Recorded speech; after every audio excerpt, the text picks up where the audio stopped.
नमस्कार दोस्तों, मेरा नाम है रवि मीणा। आपका हमारे यूट्यूब चैनल पर स्वागत है।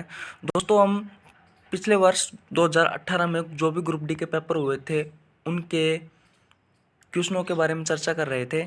आज दोस्तों 17 सितंबर का सेकंड शिफ्ट का पेपर लेके आया हूँ, जिसमें से बहुत ही महत्वपूर्ण साइंस के क्वेश्चन, जीके के क्वेश्चन जो भी महत्वपूर्ण है, दोबारा रिपीट हो सकते हैं, उन क्वेश्चनों पर आज हम चर्चा करेंगे। दोस्तों देखिए, पहला क्वेश्चन, मधुमक्खी के डंक का इलाज करने के लिए किसके घोल का उपयोग किया जाता है? नींबू का रस, सिरका, दूध और बेकिंग सोडा। तो दोस्तों इसका राइट आंसर है वो है बेकिंग सोडा। आगे देखिए, कौन एक प्रसंवेदी यौगिक है? सल्फ्यूरिक अम्ल, फास्फोरस पोटॉक्साइड, मैग्नीशियम क्लोराइड और कली चूना। दोस्तों इसका जो राइट आंसर है वो है कली चूना। पिछली बार ये पूछे गए क्वेश्चन है दोस्तों साइंस के। आगे देखिए, एक व्यक्ति 2 सेकंड में 1000 जूल का काम करता है, उसके द्वारा खर्च की गई ऊर्जा है 1000 वाट, 550 वाट, 25 वाट और 500 वाट। तो दोस्तों इसका जो राइट आंसर होगा वो होगा 500 वाट। आप निकाल सकते हो नॉर्मल इसको। आगे देखिए, जब एक गिलास पर रखे गए कार्ड को उंगली से धक्का दिया जाता है तो उस पर रखा सिक्का गिलास में गिर जाता है। यह कथन किस नियम की व्याख्या करता है? न्यूटन की गति का तीसरा नियम, क्रिया प्रतिक्रिया का नियम है, ऊर्जा संरक्षण का सिद्धांत, संवेग संरक्षण का सिद्धांत और जड़त्व का नियम। तो दोस्तों इसका जो राइट आंसर है वो है जड़त्व का नियम। जड़त्व के नियम के कारण ही ऐसा होता है कि जब भी कोई गिलास है, गिलास के ऊपर कार्ड रखा है और कार्ड के ऊपर सिक्का रखा है, अगर कार्ड को हम उंगली से धक्का देंगे तो वह सिक्का पानी गिलास में गिर जाएगा। तो ऐसा किसके कारण होता है? तो जड़त्व के नियम के कारण होता है। ध्यान रखना, इसका राइट आंसर हो गया डी, जड़त्व का नियम। आगे देखिए, आधुनिक आवर्त सारणी के 18वें समूह में कितने तत्व मौजूद हैं? तो दोस्तों ऑप्शन ए 4, 3, 5 और 6। तो इसका राइट आंसर है दोस्तों 6। कितने तत्व मौजूद है? 6। आगे देखिए, मुंबई स्टॉक एक्सचेंज BSE किस वर्ष स्थापित किया गया था? नंबर 1 1960 में, 1920 में, 1947 में और 1875 है। दोस्तों इसका जो राइट आंसर है वह 1875। क्या है दोस्तों? 1875। मुंबई स्टॉक एक्सचेंज है ना, ये एशिया का सबसे पुराना स्टॉक एक्सचेंज है, ठीक है। और 2002 में स्टॉक एक्सचेंज मुंबई का नाम बदलकर मुंबई स्टॉक एक्सचेंज कर दिया गया, ठीक है। आगे देखिए, 3 बार पॉली उमरीगर पुरस्कार प्राप्त करने वाला पहला भारतीय क्रिकेटर है। Number A MS Dhoni, Ravi Shastri, Sachin Tendulkar, Virat Kohli. तो दोस्तों इसका जो राइट आंसर होगा वो है विराट कोहली। विराट कोहली ने क्या किया? 3 बार पॉली उमरीगर पुरस्कार प्राप्त करने वाला पहला भारतीय क्रिकेटर था, ठीक है। आगे देखिए, परमाणु के भीतर न्यूट्रॉन द्वारा प्रोटॉन पर आरोपित बल कहलाता है। दोस्तों नंबर 1 ज्वारीय बल, नंबर 2 विद्युत स्थैतिक बल, नंबर 3 गुरुत्वाकर्षण बल, नंबर 4 नाभिकीय बल। तो दोस्तों इसका जो राइट आंसर होगा वो होगा नाभिकीय बल, ठीक है। आगे देखिए, कौन सा उत्तक पौधों को कठोर और दृढ़ बनाता है? नंबर 1 दोस्तों जाइलम, काइमा, कोलेनकाइमा, पेरेनकाइमा, सेक्लेरेनकाइमा। तो दोस्तों इसका जो राइट आंसर है वो है सेक्लेरेनकाइमा, ठीक है। आगे देखिए, निम्न में से मत्स्य वर्ग की विशेषता क्या नहीं है? हड्डी का अंत्य कंकाल, गलफड़ों के द्वारा सांस लेना, सल का बही कंकाल और सूडोकोलम की उपस्थिति। तो दोस्तों इसका जो राइट आंसर है वो ये रहेगा सूडोकोलम की उपस्थिति, ऑप्शन नंबर डी। आगे देखिए, मनुष्य में पाए जाने वाले प्लेसेंटा उत्तक द्वारा निम्न में से कौन सा काम किया जाता है? भ्रूण से अपशिष्टों को बाहर निकालना, भ्रूण को पोषण प्रदान करना, भ्रूण के सहायक के रूप में कार्य करना, भ्रूण से अपशिष्टों को बाहर निकालना और भ्रूण को पोषण प्रदान करना। तो दोस्तों इसका जो राइट आंसर है वो ये रहेगा द, ऑप्शन नंबर डी, भ्रूण से अपशिष्टों को बाहर निकालना और भ्रूण को पोषण प्रदान करना। आगे देखिए, रक्त में शर्करा शुगर के स्तर में वृद्धि का पता किसकी कोशिका द्वारा चलता है?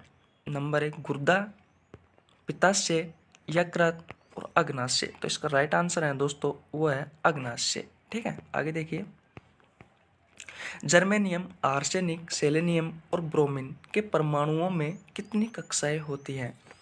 नंबर 1 3, 2 7, नंबर 3 पर 5 है और नंबर 4 पर है 4। दोस्तों जर्मेनियम, आर्सेनिक, सेलेनियम और ब्रोमीन के परमाणुओं में 4 कक्षाएं होती हैं, ध्यान रखना। कितनी कक्षाएं होती हैं? 4। आगे देखिए, 1939 में सुभाष चंद्र बोस द्वारा शुरू की गई पार्टी का नाम क्या था? भारतीय सोशलिस्ट पार्टी था, आज़ाद बंगाल फौज था, भारतीय कम्युनिस्ट पार्टी था या ऑल इंडिया फॉरवर्ड ब्लॉक था? तो दोस्तों इसका जो राइट आंसर है वह है ऑल इंडिया फॉरवर्ड ब्लॉक। याद रखना दोस्तों, बहुत इंपॉर्टेंट है, दोबारा रिपीट हो सकती है। चंद्रमा पर किसी वस्तु का भार पृथ्वी पर उस वस्तु के भार का कितना होता है? बराबर होता है, 1/2 होता है, 1/4 होता है या 1/6 होता है? तो दोस्तों आप सभी को पता होगा, इसका राइट आंसर है 1/6। कितना है? 1/6। आगे देखिए, एक व्यक्ति 20 किलोग्राम के सामान को जमीन से 2 मीटर ऊपर उठाकर अपने सिर पर रखता है, उसके द्वारा किया गया कार्य होगा 200 जूल, 40 जूल, 200 जूल, 20 जूल और 400 जूल। तो दोस्तों इसका जो राइट आंसर है वो है 400 जूल। कितना है? 400 जूल। आसान है, आप निकाल सकते हो। वर्ष 1931 में भारत की नई राजधानी के रूप में नई दिल्ली का उद्घाटन करने वाले वायसराय का नाम क्या था? Lord Curzon, Lord Cornwallis, Lord Mountbatten, Lord Irwin. तो दोस्तों इसका जो राइट आंसर होगा वो होगा लॉर्ड इरविन। ठीक है, आगे देखिए, उस लवण का उदाहरण निम्न में से कौन सा है जो जिसके जलीय विलयन का पीएच मान 7 से कम होता है? Sodium carbonate, sodium chloride, sodium bicarbonate, ammonium chloride. देखिए दोस्तों, ऐसी बात नहीं है कि जो क्वेश्चन है वो रिपीट नहीं होते। ये 17 सितंबर 2018 की पहली शिफ्ट का पेपर में आया हुआ क्वेश्चन है और ये सेकंड शिफ्ट में भी पूछ लिया साथ के साथ में ही। तो दोस्तों इसका जो राइट आंसर होगा वो होगा अमोनियम क्लोराइड। आपने पिछली वीडियो में देखा होगा कि ये क्वेश्चन दोबारा से छपा है। इसका यही रीज़न है कि दोस्तों ऐसा नहीं है कि क्वेश्चन रिपीट नहीं होते, क्वेश्चन रिपीट होते हैं और अब आने वाली एग्जामों में रिपीट होंगे, ऐसी बात नहीं है। बहुत अच्छे अच्छे क्वेश्चन है दोस्तों, तो आप ज़रूर पढ़िए, पेन कॉपी रखिए और साथ ही साथ में नोट्स बनाते चलिए। लेंस बनाने के लिए निम्न में किसका उपयोग नहीं होता? कांच का, पानी का, प्लास्टिक का और मिट्टी का। दोस्तों कांच का, पानी का और प्लास्टिक का, इन तीनों का उपयोग होता है, जबकि प्लास्टिक का उपयोग नहीं होता, सॉरी मिट्टी का उपयोग नहीं होता कांच बनाने में, ठीक है, सॉरी लेंस बनाने में। आगे देखिए, निम्न में से कौन सबसे पहली महिला वकील है जिसको सीधे उच्चतम न्यायालय के न्यायाधीश के रूप में नियुक्त किया गया था?